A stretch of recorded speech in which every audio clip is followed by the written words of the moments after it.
Alright guys, I'm not sure I ever gave an update for you after I got back from my Lamar trip, and I just want to let you know that the dually did good.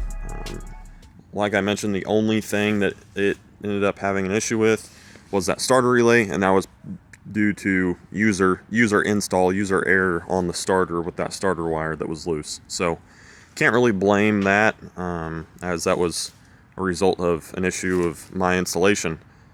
So no worries there.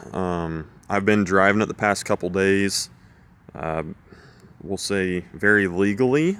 I got the bumper off the blue truck on here. It looks so much better with the bumper on it, and much better with, honestly, I can't stand the LE intercooled bumpers, and now this is going to keep me from putting it back on. So the only thing left as far as inspection stuff goes that needs to be done is I have to get the dually fender lights working, which I just need to buy new ones, and I've got to get a new fender. I went by the place that does all my stuff, that is treats me very well, and he's like, listen, we really just need to get a new fender on this thing. And I said, that's perfectly fine. I couldn't agree more. It's going to happen soon. I just didn't know how soon it was going to happen, or it was going to happen down the road. I just didn't know how soon. So we're going to get that taken care of for him so we can get this thing inspected and registered, because if you look at the license plate, you'll understand what's going on. But this rear passenger tail light that I have been trying to diagnose and talking to you guys about, that the brake light worked and the turn signal worked, but the running light did not. It turns out these dualies have a relay up right up in here, kind of in the frame rail, this back section. There's a relay that's like an adapter harness or something, probably for the factory, I don't know, trailer harness stuff, and that relay was blown. I bypassed that relay, the light came on. So all we're going to do is get a new 5-pin relay for that, and we're going to be good to go. So that's a little tip there. If you guys ever have that light not working on your dually and everything else works, it's probably that relay 99% of the time. So just bypass that bad boy. Unfortunately, it is extremely cold. I say extremely. There's always going to be somebody saying, oh, you should get down into the negatives, but the high today here was like 28. It's probably 25 right now. So I'm not going to stay outside, but my goal this weekend, it's going to be high 50s. We're going to keep working on the dually. I'm going to try and get this badge on and get lights fixed, and maybe, just maybe, if all my stuff comes in, I'll get front brakes done on this thing, because the brakes need to be done, and then after that, I might get to the back and take the back brakes apart and look and see what the problem is. See if we just need new pads, see if they need adjusted, see what's going on there. So more progress with the dually. It's looking even better, and it's coming together nicely. I can't wait to get started on some of the interior stuff to make the creature comfort stuff better, but we got some stuff to hash out. Alright, so this afternoon's mission, I've already got the belt off of it so I can start it, but we're going to start the blue truck and get it moved into the driveway. Going to get the batteries hooked back up. I cleaned off some of the corrosion. I believe I found why that was happening, so that's good. But I'm going to try and get it fired up, because it hasn't been started in a couple weeks, and it's been in the teens the past, I don't know, quite a few days. Luckily, it does have fuel treatment in it, so hopefully it's not gelled or anything. But I'm going to try and get it started and moved up here into the driveway. Alright, let's hope there's enough battery. It looks like there's not a whole heck of a lot. That is actually terrible.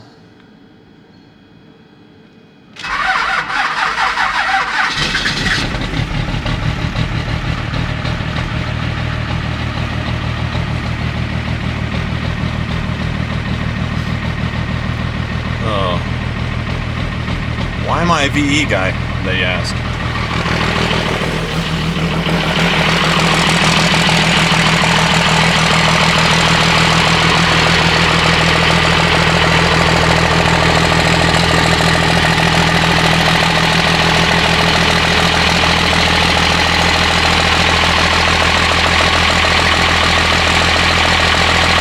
Oh, she's tired. Good Lord.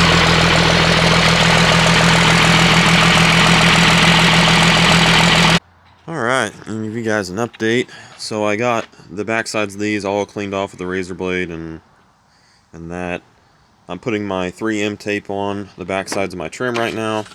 This is what I got from O'Reilly's. That's the part number. It's 7/8, yeah, 7/8 of an inch wide.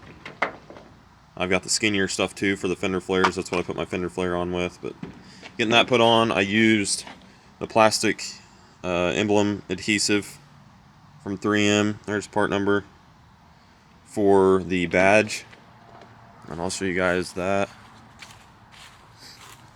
It's obviously, I'm hoping the sun kind of comes around this tree and really shines on it and helps cure this thing. But that's, I don't know, I got it lined up straight. We're looking good. I might put some more tape on it just to make sure it gets fully bonded and doesn't come off. But that's where I'm at. Now that I'm looking around, I really don't recall taking this molding off. So I might be down a molding. And if that's the case, I'll just have to find another one. I don't want to buy any crap from LMC. The trucks are side by side right now, so you can definitely tell. Like, there's the factory trim, and it's, I mean, what, almost full, 4 fingers width wide, versus the LMC stuff. Is that 2, maybe 3? It's skinnier. It does not look the same. It doesn't look right. I don't like the molding stuff. I would like for it to all be off, but if you guys are first shin guys at all, you know how bad the two-tone paint was from Chrysler. Like, they didn't tape jack off. Like, I don't know if you can see how crooked that is, but it's insanely crooked. Like, it's not even close to being straight lines. Like, that's half the reason they use the molding and the pinstriping, so they could cover up and show their lack of detail. So that is why I put all this stuff back on. You guys remember my old white and gray truck? I took it all off and I just ignored it. Said screw it, but if I have the option, I'm just going to keep it for now. That's where I'm at. That's what I'm up to. And Andy is out getting cutoff wheels. He's down to the point of modifying his downpipe, so he's making progress as well. It's like 60 degrees out here, so we're enjoying the nice day while we got it. Alright, I will say one little bit of advice here. One of these 5-foot rolls is not going to be enough to do a bunch of trim. I put the short piece on first that goes here in the back, and that took up majority of the roll, let alone this long piece. So I'm going to see how much I've got to work with here. I might go get more. I might use a combination of that and this, and I still have the smaller width stuff, but I really like the thick one that matches what the factory was, just so it's easier and it goes on how it should and not fly off. So I don't know, if I was going to have enough, I was going to put the piece on the blue truck that's been missing for a while that I've just had sitting around, but I don't think I'm going to get to that.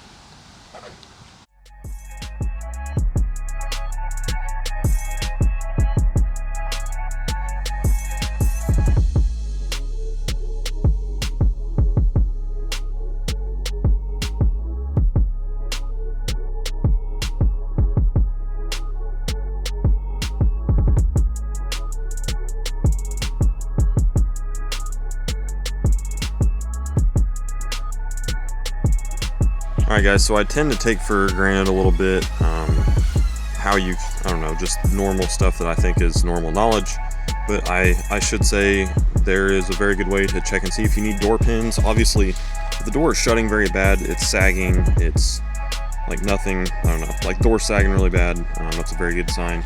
All you have to do is open your door all the way up and lift up on the end of it. You'll be able to tell if you need door pins or not just by the amount of movement. This one is fine. I mean, the bushings are worn in that one, but this one's the real kicker. The bushing is very worn in it. I don't know if you can get you a good view right there. That bushing is like gone. So what we're gonna have to do now is these pins, they drive out, and there's bushings in there that we also have to drive out on top and bottom. So what we're gonna do is get the hammer and give it a good couple hits, get those knocked out, and get the bushings knocked out, put the new bushings in, and then slide the new pin in there, and beat it in as well. It does take some force. It is not just a slip fit, because obviously this is what's holding your door. It is going to be tight. You are going to have to whack it pretty hard. So this is also a great opportunity to fix any wiring that needs done with your windows, your power locks, your speakers, anything like that. Like, this is a great time to look over that stuff with the harness out, as well as to check right around here, see if there's any chafed wires or anything like that going into here, because this bend always seems to do something similar. So just look around, make sure you don't got any bare wires showing. If so, address it and fix it accordingly. But that's just another little tip for you. But what we're gonna do is go ahead and get these things beat out of here.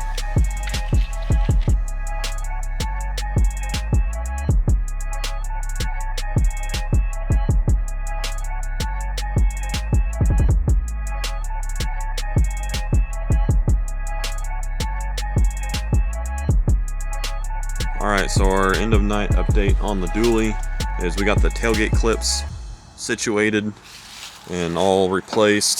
So the tailgate, both ends open and closed now, or both sides I should say. We got our moldings put on and our badge. We've got the boost gauge line fixed. It was broken, so I got a new compression fitting. Got that put back on. So there's a bunch of small stuff, and then obviously we got our door pins done, and I ran everything, all the wiring back up to where it's supposed to be. So now I can, really the goal now with the doors, obviously I want the panels back on, but I'm going to order all the door clips, and I'm going to look and see what speaker options I have, put new speakers in the doors, make sure I'm going to lube up all the window assembly stuff, and yeah, so, and then we'll put the door panels back on for the final time. I'll probably put some sound deadener on these door panels, or the doors as well, so we can quiet it down from the door side. But yeah, once the doors are going back on, they're not coming back off, so I'm going to do everything I need to do before we do that. That's just kind of how, especially going through a truck, that's how I like to do it. I'm not going to break 100 of these clips and have to buy a ton of them, but I love how that door shuts now. It's perfect. So that's where I am ending up for the night, and we're gonna have to address some fuel leaks here before long. That's gonna be a big one. So we gotta do the fuel heater delete, and then my return line is leaking as well. So we'll get all that stuff situated. I'm gonna probably make a new list on my board of things that I've found that need replaced since I've been driving it. I don't think the list is added on to. I think there's some stuff I forgot originally, but I'm going to do that, and it's about time to get some food. So I am curious to see what kind of boost this thing makes with this line not broken, because, I mean, I don't give it much credit, but this thing is pretty peppy. I do bet it's in that 220, 30 horsepower range right now. I could be off on that. It might be closer to 250. I don't know, but it feels pretty decent. I'm just used to driving the blue truck that is a whole nother animal. So that is going to round out my night. Andy is, I think, done working on his truck for the evening. He's been working on a downpipe, so that's where we're at.